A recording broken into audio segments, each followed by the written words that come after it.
Okay, so kaya ako kayo pinatawag kayong tatlo. Alam naman natin na kayo yung pinakamababa for the month of August. So gusto ko lang malaman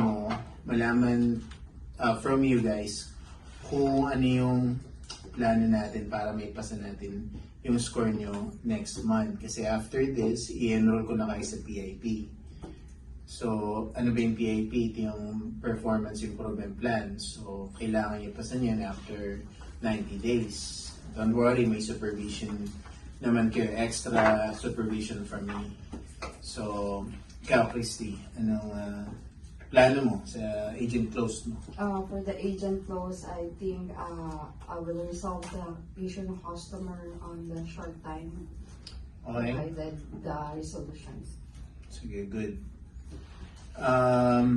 So, yun yung agent closed. Sige. Oh, namamatay yung ilaw. Ano meron? May ito ba? Oh, taga.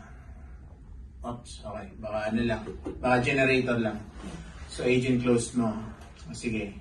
We'll focus on that. We'll do more coaching. Okay? Ikaw, ano ng plano mo sa ito? Anong